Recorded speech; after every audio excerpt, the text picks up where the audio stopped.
வழித்துணை சாயப்பா குடும்பத்திலே குழந்தை இல்லாமல் தவிக்கிற தம்பதிகளுக்கு குழந்தை கொடுக்கின்ற சாயப்பா. சீரடி தெய்வத்தின் ஒவ்வொரு சொற்களும் அவரின் அடியவர்களுக்கு வேத வாக்கு. அவர் சொல்லும் சொற்கள் மகத்துவம் வாய்ந்தது என்று மனமாற நம்பினார்கள். அவர் சொல்லிவிட்டால் அது அப்படியே பலிக்கும் என்பது அவர்களின் அசைக்க முடியாத நம்பிக்கை. சோலாப்பூரை சேர்ந்த சகாராம் அவுரங்கபாத்கர் என்பவரின் மனைவிக்கு 27 ஆண்டு காலமாக குழந்தை இல்லை. கண்ணில் பட்ட தெய்வங்கள் அனைத்துக்கும் கணக்கற்ற பிரார்த்தனைகளை அவள் செய்து கொண்டாள். ஆனால் அதற்கான பலனைத்தான் காணவே முடியவில்லை. இதனால் வாழ்க்கையில் நம்பிக்கை இழந்த அவள் இறுதி முயற்சியாக தனது சகோதரியின் புதல்வனான விஸ்வநாத்துடன் சீரடி வந்து பாபாவுக்கு சேவை செய்து கொண்டு 2 மாதங்கள் தங்கியிருந்தாள். மசூதிக்கு அவள் சென்ற போதெல்லாம் கூட்டத்தால் மசூதி நிரம்பி இருப்பதையும் பாபா பக்தர்களால் சூழப்பட்டிருப்பதையும் கண்டாள். அவள் அவரை தனியாக கண்டு வீழ்ந்து வணங்கி தனது நீண்ட நாள் கோரிக்கையான பிள்ளை வரத்தை வேண்ட விரும்பினாள்.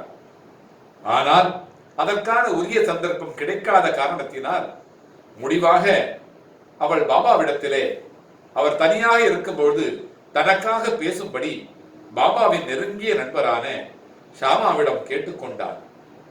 ஷாமா அவளிடம் பாபாவின் தர்பார் வெளிப்படையானது என்றும் எனினும் அவளுக்காக தான் முயற்சிப்பதாகவும் கடவுள் அவரை ஆசீர்வதிக்க வேண்டும் என்றும் கூறினார்.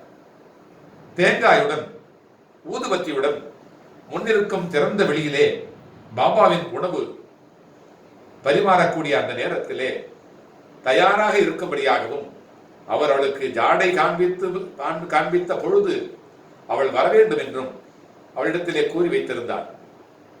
ஒரு நாள் உணவுக்கு பின்பாக பாபாவின் ஈரக்கையை ஷாமா தனது துண்டால் துடைத்து விட்டுக் கொண்டிருந்தார். இதன் பின்னர் பாபா தமது இருக்கையிலே போய் அமர்ந்தார்.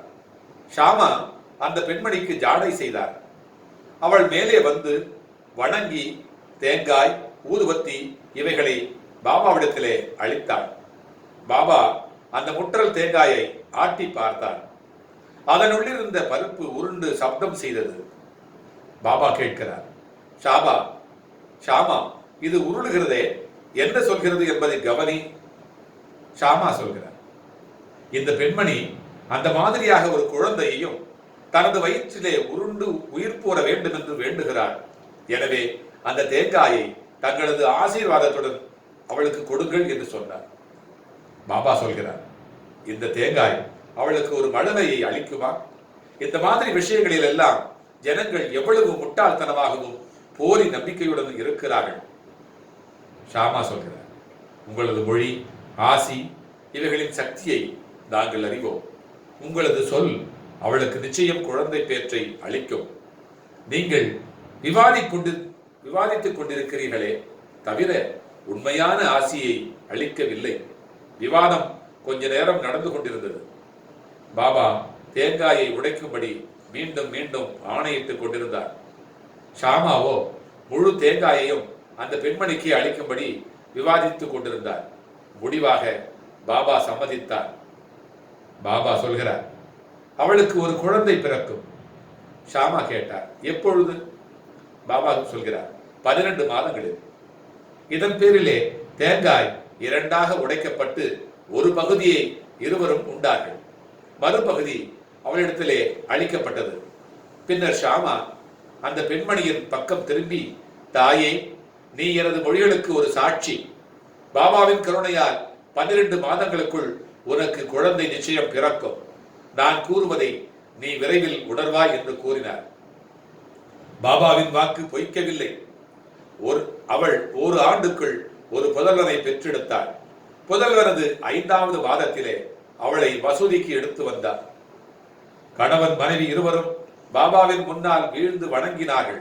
பாபாவுக்கு தங்களது நன்றியை தெரிவிக்க அந்த தகப்பனார் ரூபாய் 500 அன்பளிப்பாக சமர்ப்பித்தார். ஷியாம் கர்ணா என்கின்ற பாபாவின் குதிரைக்கு ஒரு கொட்டகை கட்டுவதற்காக அந்த தொகை செலவிடப்பட்டது.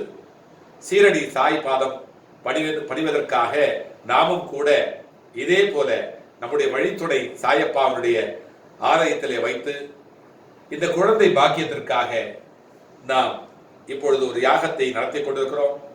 பாபா கண்டிப்பாக இந்த குழந்தை வரத்தை இந்த யாகத்திலே கலந்து கொள்கிற ஒவ்வொரு தம்பதியினருக்கும் அளித்து அவர்களுக்கு அன்ற நேரத்திலே அன்று செய்த அதே அருளாட்சியை பாபா இன்றைக்கும் உலகெங்கிலும் இருக்கிற எல்லா ஆலயங்களிலும் செய்து வருவது போல குழந்தை பேருக்காகவே இருக்கிற நம்முடைய வண்டலூர் வழித்துணை சாயப்பாவுடைய இந்த ஆலயத்திலும் கண்டிப்பாக நிகழ்த்தி காட்டுவார். இவருடைய பிரார்த்தனை வெல்லட்டும். வண்டலூர் வாருங்கள், வலியெல்லாம் மறப்பீர்கள்.